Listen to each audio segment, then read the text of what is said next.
Vamos. Sente-se.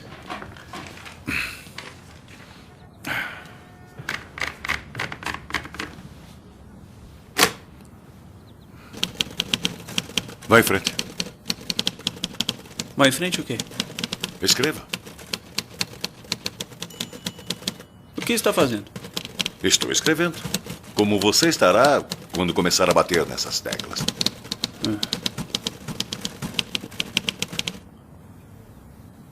Algum problema? Não, só estou pensando. Não. Sem pensar. Isso vem depois. Você escreve o seu primeiro rascunho com seu coração. E você reescreve com a cabeça. O primeiro passo para a escrita é escrever e não pensar.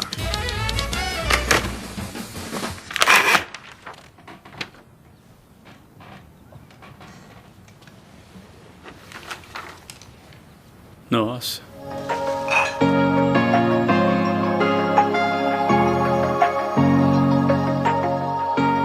Olá pessoal, tudo bem?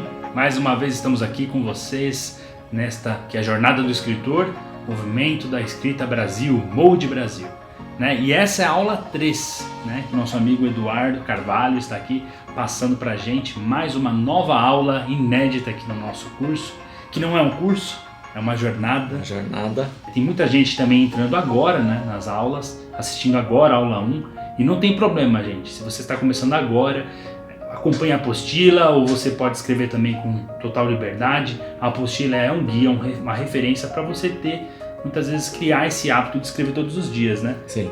Mas não necessariamente você precisa escrever exatamente como está ali. Fica a seu critério, você tem total liberdade. Assim como você também tem total liberdade para publicar os seus textos, né? A gente está no Telegram, a gente está nas redes sociais, a gente está no EAD, que é dentro do curso, né, Eduardo? Sim. Fala aí pessoal, tudo bem? Bem-vindo à aula 3. Como o Roger falou, a gente tem bastante coisa para vocês estudarem aqui, para quem chegou agora. Muita calma, menos ansiedade, aproveite a jornada, cada um tem o seu tempo e velocidade para fazer as coisas, tá bom? Então se você chegou agora, dá um tempinho, assista às aulas anteriores, porque a gente está construindo tudo de uma forma que seja cumulativa. Os conhecimentos que vocês estão adquirindo nas primeiras aulas, a gente vai continuar agora nessa aula 3. Então lá na primeira aula, a gente viu um exercício de observação, né? A gente pediu para vocês que fizessem pequenos textos de 100, 150 palavras, né? Sobre alguma coisa que vocês observaram, sobre alguma matéria interessante nos jornais, e que vocês guardassem essas histórias para a gente usar na aula 2. Então já na aula 2 a gente juntou 2 dessas 5 histórias e criamos uma história única. Muita gente ficou meio assustada, mas são histórias completamente diferentes, o que eu vou fazer? Essa é a ideia.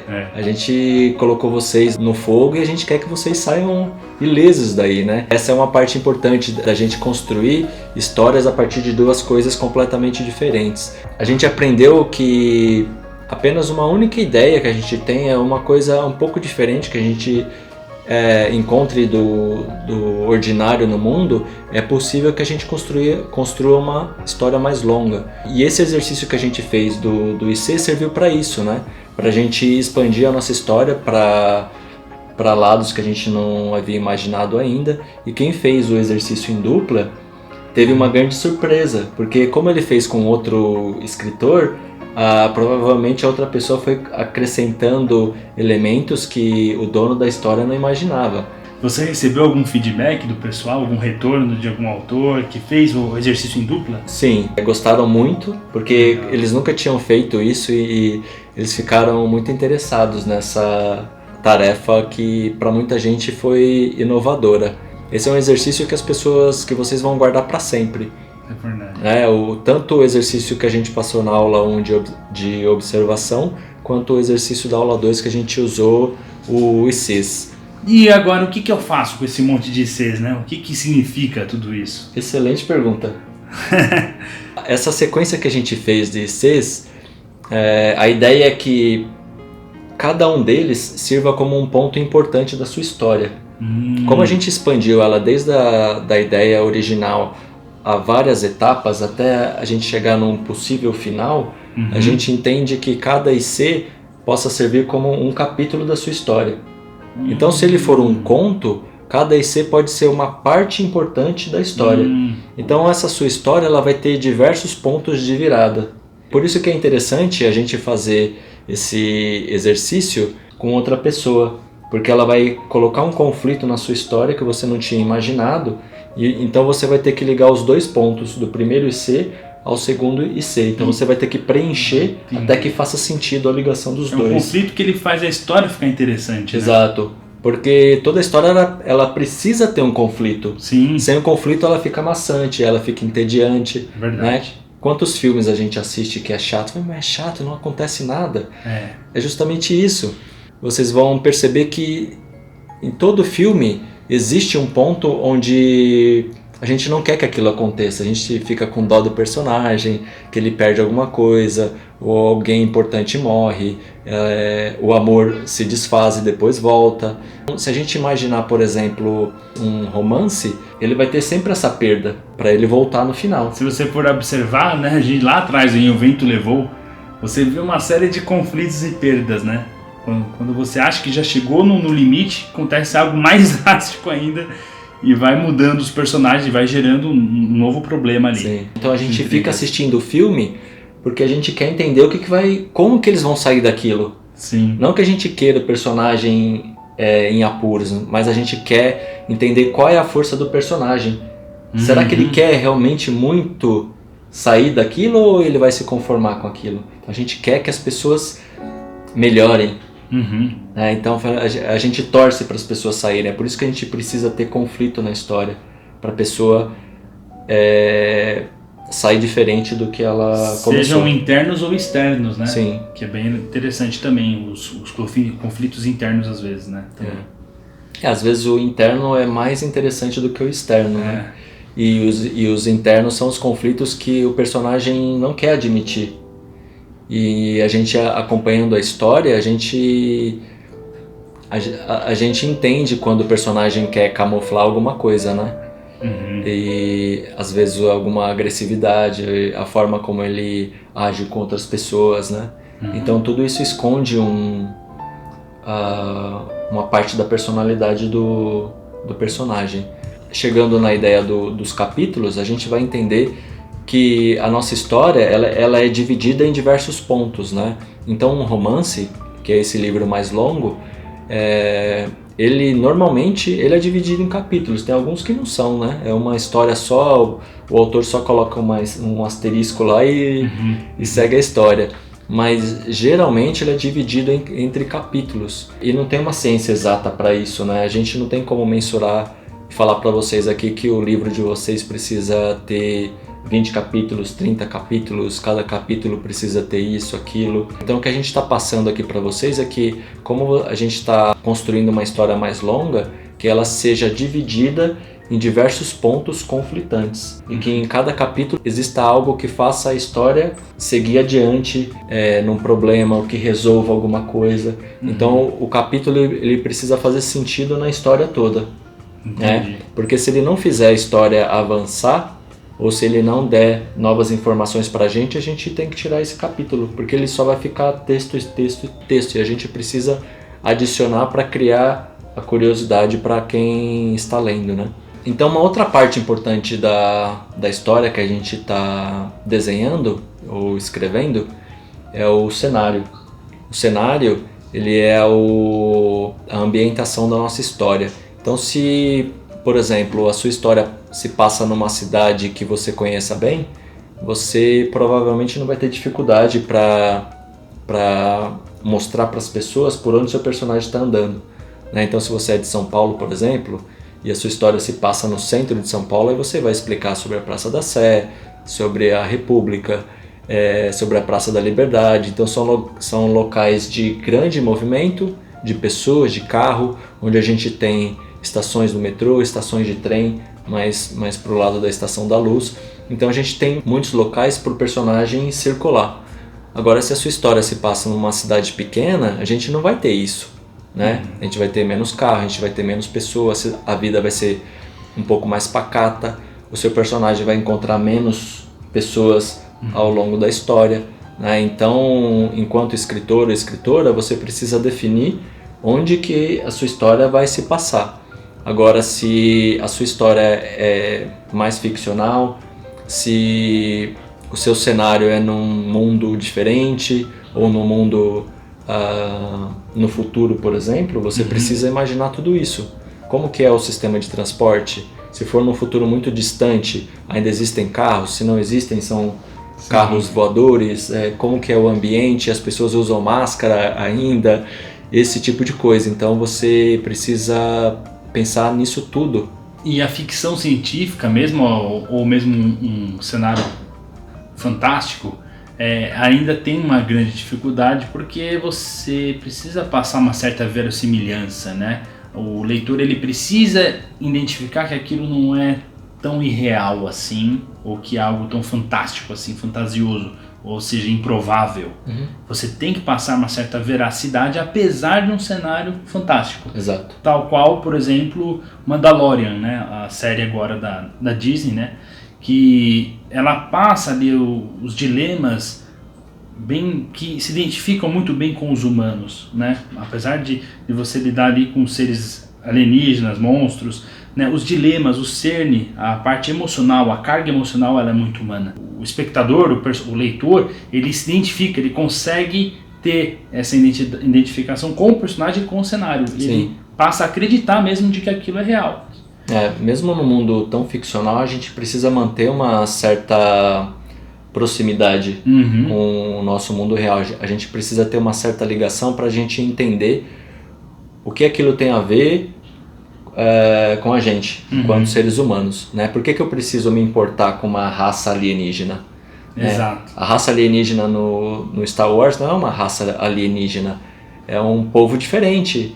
Pode ser uma analogia com uma pessoa de um país diferente, de uma cultura diferente, de uma religião diferente, né? Então são analogias que a gente vai acrescentando na nossa história. Exato. O cenário ele pode ser também bastante reduzido. Em Metamorfose do Franz Kafka, a história toda se passa no quarto do personagem. É claro que um outro parágrafo ou capítulo ele se passa um pouco entre a família conversando, né, na sala, para fora do quarto, sobre o que eles vão fazer com ele. Mas no geral, grosso modo, a história praticamente toda se passa dentro do quarto e da transformação dele num inseto, né? Um outro exemplo também de cenário um pouco mais enxuto é o do Noites Brancas do Dostoiévski. Maravilhoso. A gente não vai entrar muito em Dostoiévski aqui, porque é um assunto um pouco mais complexo, né? Mas, por exemplo, nesse Noites Brancas, a gente tem a cidade de São Petersburgo, que ele é um personagem à parte. Então o cenário ele passa a ser o terceiro personagem mais importante da história. Né? Então é uma forma interessante da gente trabalhar a nossa história também. Então a gente tratando de personagens, a gente chega no ponto mais importante de qualquer história: os personagens. Quem são os protagonistas ou os principais atores da sua história, né? Quem é aquele personagem que vai passar pelos conflitos, vai aprender as coisas, vai levar a gente desde o começo até o final. Esse é o protagonista ou protagonistas, né? Dependendo da sua história. Quando a gente desenvolveu os ICs, dentro dele deve existir uma pessoa que vai se transformar. Quem que é essa pessoa? Ao longo do caminho dos capítulos, esse seu personagem ele vai encontrar outras pessoas que vão acrescentar histórias ou história para dentro da nossa história maior, né? Então, por exemplo, pode existir uma namorada, pode existir um mentor, pode existir um pai abusivo, né? Pode existir um amigo. Qual é a importância dessas pessoas nessa nossa história? Elas vão acrescentar algo que esse personagem não havia previsto, essas pessoas são relevantes para uma alteração na história, né, para uma reviravolta, elas acrescentam algo que leva a história para um outro caminho. Então, se a gente fez o ICs em dupla, pode ser que a dupla tenha acrescentado uma pessoa diferente na nossa história, né? Então, quanto mais importante esses personagens, mais a gente precisa entendê-los para a gente começar a escrever como é a comunicação desses personagens dentro da história, né? Então, para a gente escrever, para a gente entender essas pessoas, a gente precisa basicamente saber idade, qual que é o gênero, o que gosta de fazer, se é uma pessoa mais calma, se é tranquila, se é atlética, se é mais preguiçosa. Por que a gente precisa entender esse tipo de coisa? Porque quando essas duas pessoas se encontram na história, vai haver um choque. Se uma pessoa atlética se apaixona por uma pessoa que é mais preguiçosa, mais sedentária, o que vai acontecer? Será que eles dois podem se apaixonar apesar das diferenças entre o gosto por esportes, por exemplo?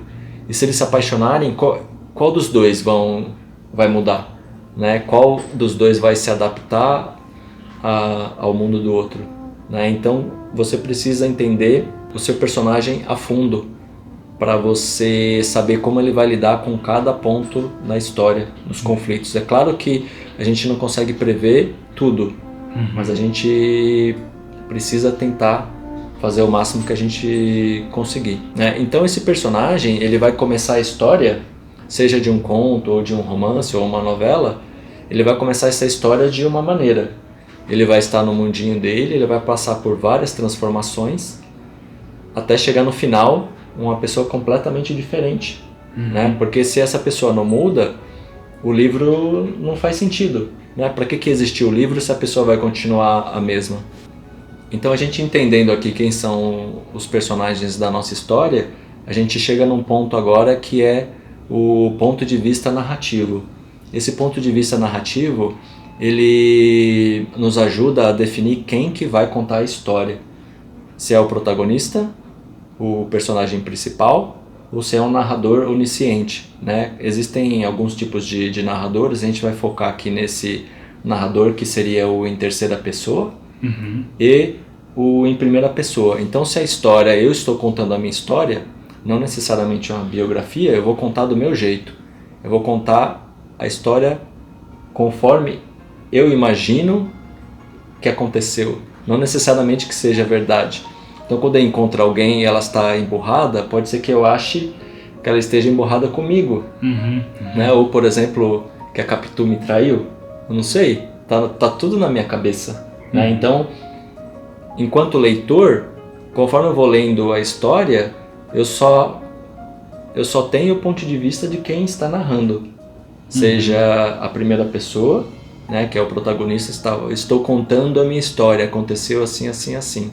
Mas será que foi realmente isso? Às vezes ele está narrando a história de uma forma, mas a forma como ele age com as pessoas denota uma coisa diferente. Então, enquanto leitores, a gente precisa ficar atento a isso.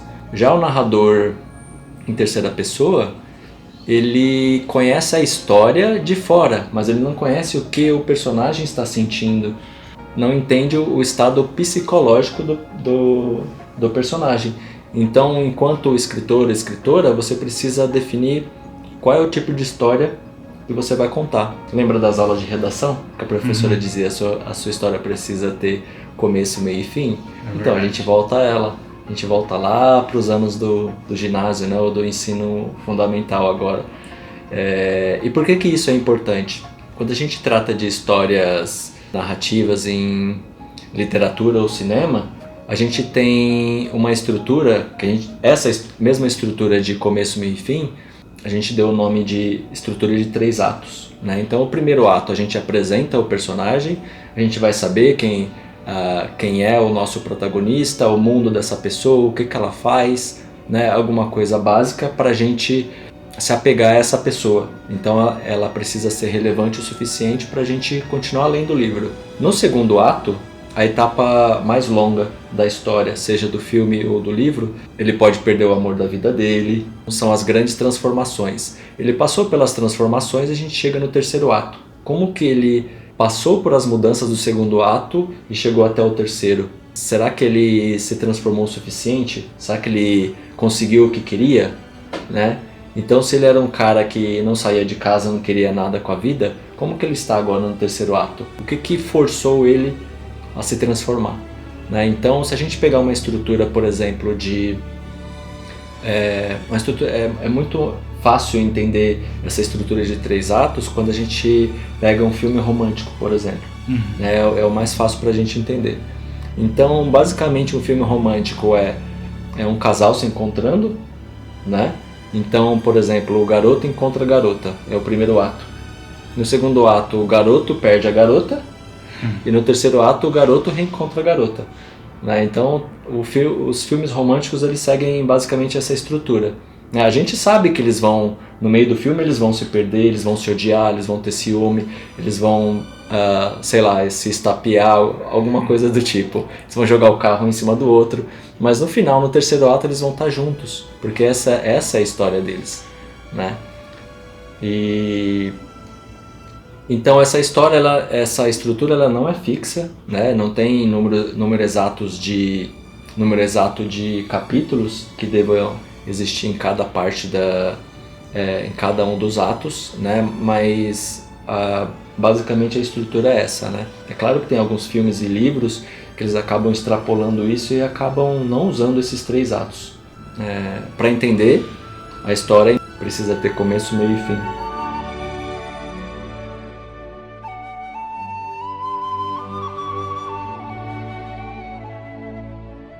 Então, seguindo a estrutura de 3 atos, a gente tem uma estrutura que é chamada de Jornada do Herói. Né? Ela foi cunhada pelo Joseph Campbell e ela define a Jornada do Herói como sendo uma jornada de transformação do personagem principal. Então ele pega essa estrutura de 3 atos e divide em 12. Né? Eu vou dar uma lida aqui para vocês entenderem em qual parte acontecem os conflitos das histórias, e vocês podem começar a imaginar os filmes de ação, Senhor dos Anéis, Máquina Mortífera, esses filmes todos de ação que o personagem precisa resolver um conflito muito grande. Eles basicamente seguem uma estrutura do herói, né? A gente tem um personagem lá, por exemplo, o Frodo. Ele tá na vila, ele não quer fazer nada, mas ele tem que fazer. Ele é o personagem principal. E como que a gente força essa pessoa a completar a tarefa dela? Né? Então são 12 passos aqui, eu vou ler para vocês, e aí as coisas começam a fazer um pouco mais de sentido. Então na primeira etapa é onde descobrimos o mundo normal do personagem. Né? Então é o Frodo lá na casinha. Né? Então o filme mostra pra gente, ou o livro mostra pra gente o que ele faz, quem é esse personagem, né? Uma pessoa comum. Vivendo seu cotidiano. No cotidiano. Então, na segunda etapa, surge um problema ou um desafio. Né? Então, aparece alguma coisa lá que ele precisa fazer e ele não se vê como sendo o personagem que precisa resolver aquele problema, ele vai deixar para outras pessoas. Quando o Gandalf apresenta para ele um anel, né? Um anel amaldiçoado, e que ele precisa entrar numa jornada para levar esse anel de volta lá para Mordor. Aí a gente chega na terceira fase da jornada do herói, que é o nosso personagem principal. Ele não quer agir, ou está com medo. Ele não quer, ele está confortável no mundo dele, mas ele não tem opção, né? Ele tem que fazer. Então na quarta etapa aparece alguém que vai ajudar o nosso personagem a concluir a tarefa dele. A partir do momento que ele encontra esse personagem, essa pessoa que vai ajudá-lo, ele atravessa o que eles chamam de portal. Né? Esse portal, o que é? Nós estamos no mundo normal da pessoa, ele passa para o mundo que é extraordinário, que é um mundo, vamos chamar de mundo mágico. Então depois que ele atravessa esse portal, que ele não é mais aquela pessoa que gosta de ficar no sofá vendo TV, ele precisa agir. Então nesse novo mundo que ele se encontra, ele vai conhecer aliados, vai conhecer os inimigos e vai começar os maiores conflitos da vida dele, que se ele não tivesse saído de casa, ele não encontraria. Nesse ponto, mais ou menos na metade da nossa história, tem pequenas vitórias, né? Ele está começando a se tornar uma pessoa melhor, então ele tem alguns ganhos aqui, outros ali, né? Então ele começa a se transformar. Só que depois dessas pequenas vitórias, ele sofre uma grande derrota. Ele quase morre. E a partir desse momento, ele precisa voltar. Ele não pode morrer porque ele é nosso protagonista, mas ele está muito debilitado. Na próxima fase, o nosso personagem se recupera, ele enfrenta o medo dele, que era aquele primeiro medo lá ainda da segunda fase, e ele ganha um troféu. Ele começa a voltar para casa, só que para ele enfrentar esse último grande desafio, ele precisa estar preparado. O que foi que preparou ele para esse grande desafio? Aquelas batalhas que ele teve no meio da história. Então elas foram necessárias para prepará-los para o maior desafio da vida dele. Então, como a gente está falando bastante aqui de filmes, às vezes a pessoa fala, mas é um curso de escrita, a gente está falando de filmes, mas os filmes são escritos por escritores também. É verdade, roteiristas, né? Então os filmes, eles são fontes inesgotáveis de ensinamentos pra gente, né? Não são só as histórias que a gente gosta, que a gente se anima, que a gente chora, que a gente se diverte, mas enquanto escritores, se a gente começar a entender a estrutura dos filmes, a gente vai começar a escrever histórias melhores. É isso aí, gente. Eu acho que vale a pena você, se você ainda não está muito habituado, releia histórias, veja sinopses, note que é muito importante você trabalhar com essa jornada do herói, porque você vai criar histórias que funcionam, com certeza vão captar o seu leitor, sua leitora, e lembrando que os exercícios todos eles são complementares, né? Um está complementando o outro agora. Isso. Bom, gente, então essa foi a aula 3, lembrando que todas as nossas aulas estão sendo complementares. É muito legal você ler bastante, você ler a nossa apostila, acompanhar a apostila e também assistir todas as aulas. Se você ainda não assistiu a aula 1 ou a aula 2 ou a própria aula 0, é muito importante você assistir essas aulas, para você, quando chegar aqui, você estar mais completo já e poder fazer melhor os exercícios e, enfim, escrever com mais segurança, porque essa fórmula funciona muito bem, até hoje é utilizada, né? Uma forma que milenar, né? Milenar de contar histórias. E lembrando para você que a próxima aula é agora. Escrevi meu livro, escrevi minha história, eu quero publicar, como que eu faço? Qual é o caminho? Quais são os próximos passos? Então, essa será a aula 4 e eu vou falar um pouco mais para você sobre publicação de livros, como funcionam as etapas, revisão ortográfica, leitura crítica, né? A importância de um editor, né? Leitor beta, né? Tem alguém lá que lê a sua história e que encontre talvez buracos, que não entenda alguma coisa e você precisa reescrever para ficar uma história mais interessante, mais impactante. É isso aí. E você que chegou na 3ª semana já está 15 dias acompanhando a gente, não se preocupe para quem chegou agora, tá? Se você chegou agora, continue seguindo a apostila, vai seguindo os seus dias, né? Cada um vai seguindo os seus dias degrau a degrau. Mas se você já está entrando para o seu 15º dia, nossa, comenta aqui embaixo no nossos YouTube, comente também no Instagram, comente, enfim, mande um e-mail pra gente se você tiver alguma observação, ou mesmo grave um vídeo, publique um stories, né, no Instagram. A gente gosta de entender como que esse material que a gente está passando para vocês está interferindo na vida de vocês, né? O que mudou, se está a mesma coisa, o que vocês estão aprendendo, se a rotina de escrita melhorou. Tá? A gente gosta muito de saber isso de vocês. Então comente aí, manda mensagem pra gente que a gente gosta de ouvir isso. É isso aí. Olha, lembrando pra você, será que a jornada do herói não está acontecendo na sua vida? Já pensou? Já parou pra pensar? Você estava ali no seu cotidiano, de repente apareceu o movimento da Escrita Brasil, e você falou, mas o que é isso? E aí? Você estava entediado, passando o feed do Instagram e apareceu lá, curso de escrita criativa. Será que é pra mim? É verdade. Aí você passa e nega, né? Eu não quero isso. Aí daqui a pouco de novo. Aí você é obrigado a se cadastrar para parar de aparecer para você. E aí você tem um mentor, né, aqui conosco, né? E com esse mentor você vai ter uma transformação. Gente. Então aplique aí a jornada do herói nessa história, com certeza vai ter muito certo. Tá bom? Um abraço. Tchau.